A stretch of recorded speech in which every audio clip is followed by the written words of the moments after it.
Well, what a week. I've had a lot on my mind. There has been a lot in the news. Charlie Kirk. I've been thinking about it a lot. Personally, I've had a lot going on.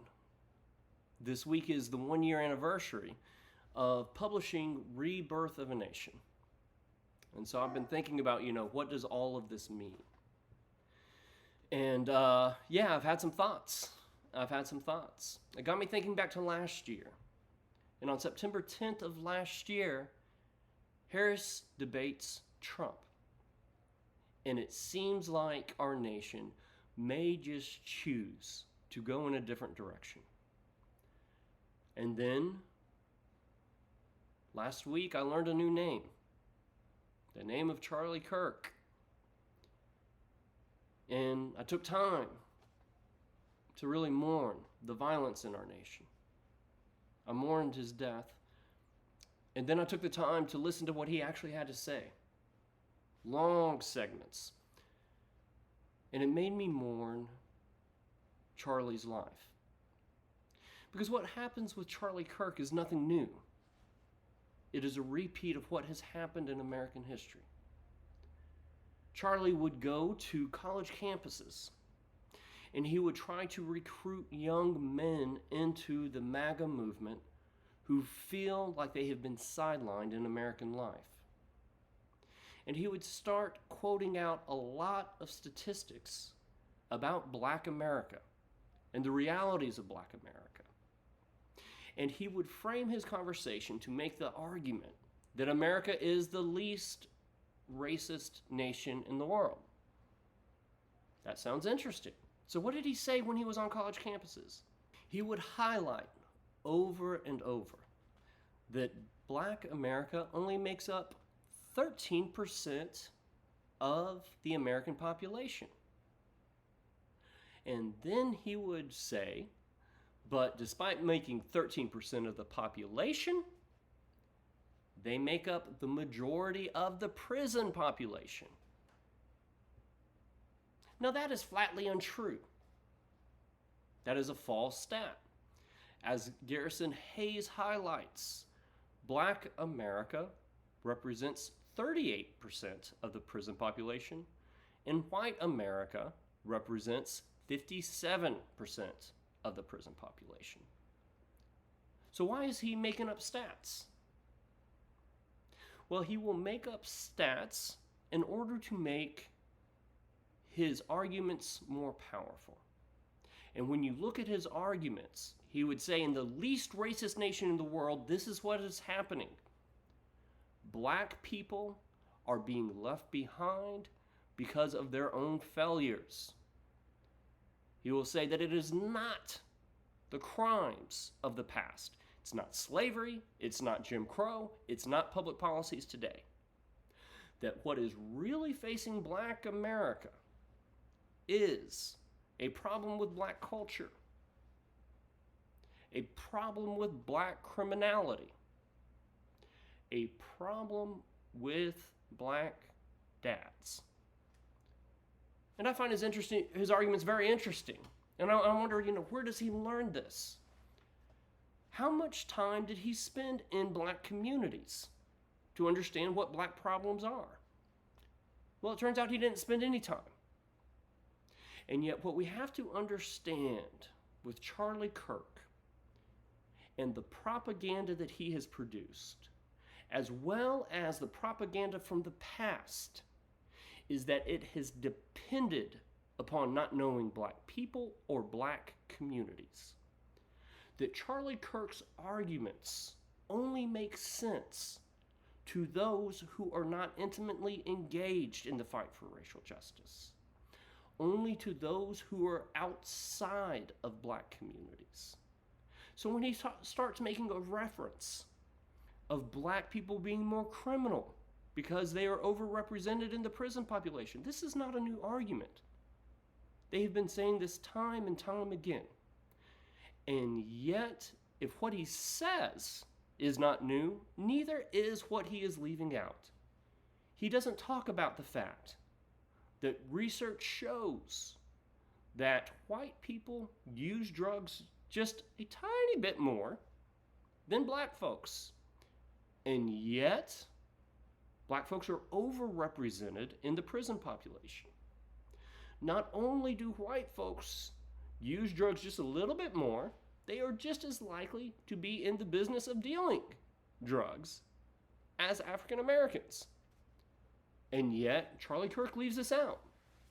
He will talk about how on murder convictions, 58% of murder convictions in America are of black people. And yet, what he edits out is the reality that the most likely person to have their conviction overturned is black men. Because we charge black men and we convict them despite their innocence. And so as I'm learning about Charlie's work and what he gave his life to, only became more sad as I watched how people were responding. Some were sick enough to respond by celebrating the assassination of Charlie Kirk, which means they have allowed hate to take up residence in their heart. And I don't want my heart to be a home for hate. But just as dangerous is what I saw with white folks who tried to make Charlie Kirk a martyr, tried to sanitize his history, and not tell the truth about the work that he was about and what he was doing. And then I watched on Sunday as Charlie Kirk was memorialized in a huge spectacle. And I knew exactly what I was seeing. You know, unlike Charlie, unlike the folks that have gathered in Arizona, I have lived and worked in black communities and immigrant communities for almost 20 years there. And I know history in a very different way now. And what I've learned in these communities is that history matters. So what history matters in light of Sunday's spectacle? Well, I'm so glad that you asked, because it is a repeat of a previous spectacle in our nation's history.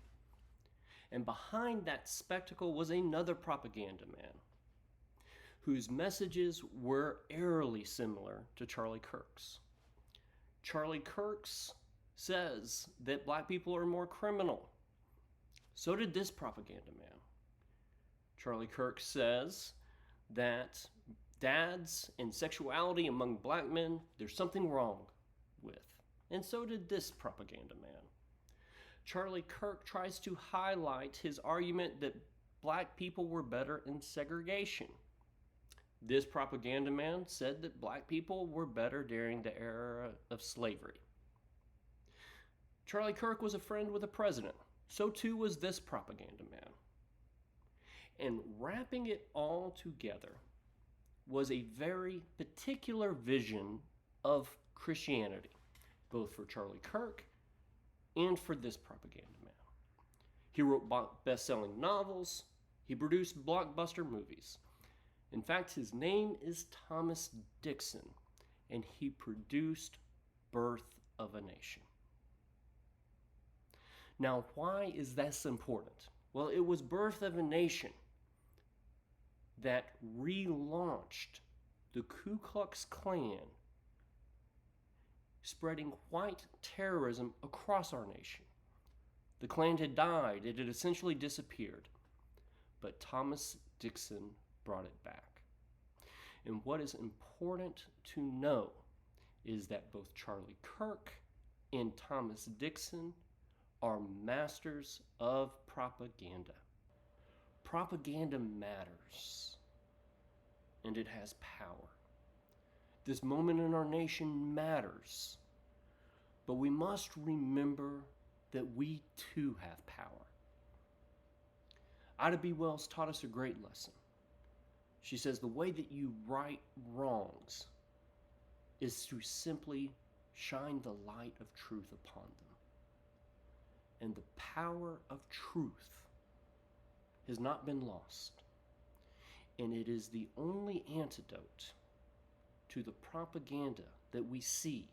My name is Joel Edward Goza, and I would love for you to join me on this journey by following my Substack, Notes from an Outsider, as I discuss the work that is before us as parents, as communities, as people who desire to create a more perfect union. And the work that I do on my Substack is the work that I see inherent in the work of reparations, the work of repentance, the work of repayment, the work of repair. Because this work has lost none of its power.